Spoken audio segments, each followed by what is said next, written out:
Pinabubuksan ngayon ng liderato ng Philippine National Police o PNP ang investigasyon sa Barayuga murder case. Kasunod po yan ang lumabas na impormasyon sa ginawang pagdinig ng House Quad Committee noong Biyernes. Ipinasabi na naman ng PNP CIDG Police na siyang nagturo kina NAPOLCOM Commissioner Edilberto Leonardo at dating PCSO General Manager Royina Garma na utak umano sa krimen. Report mula kay Mar Gabriel. July 30, 2020, nang tambangan at pagbabarili ng gunman na sakay ng motorsiklo ang pickup na ito sa Samat Street sa Mandaluyong City. Sakay ng pickup si dating PCSO Board Secretary Wesley Barayuga na nasawi sa pamamaril. Sa pagdinig ng Quad Committee ng Kongreso noong Biyernes, tahasang itinuro ni Lieutenant Colonel Santi Mendoza, sina NAPOLCOM Commissioner Edilberto Leonardo at dating PCSO General Manager Royina Garma na umano'y utak sa krimen. Ang liderato ng Philippine National Police agad na inutusan ng CIDG para muling buksan ang investigasyon sa kaso.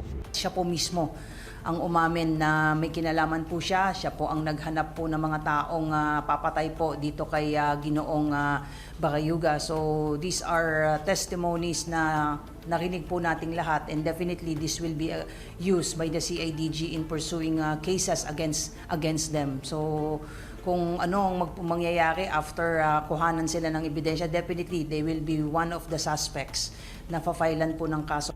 Nirelieve na sa pwesto si Mendoza at ang dating hepe ng Mandaluyong City na si Police Colonel Hector Grijaldo para maging available sa gagawing investigasyon.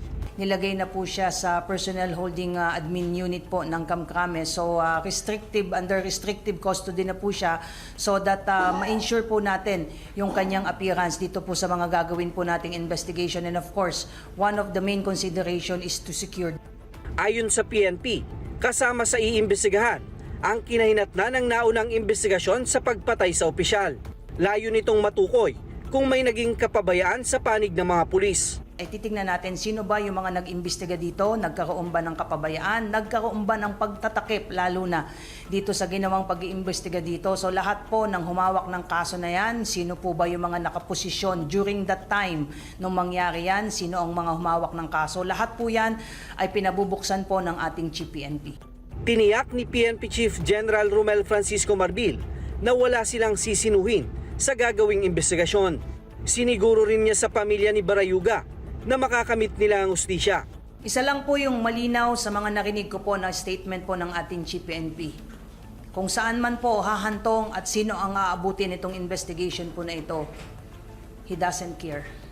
We will proceed where the evidence will point us po. Kung meron pa pong mas mataas pa, sa akin na Garma and Leonardo, sabi ng ating Chief PNP, wala tayong sasantuhin sa investigation na ito.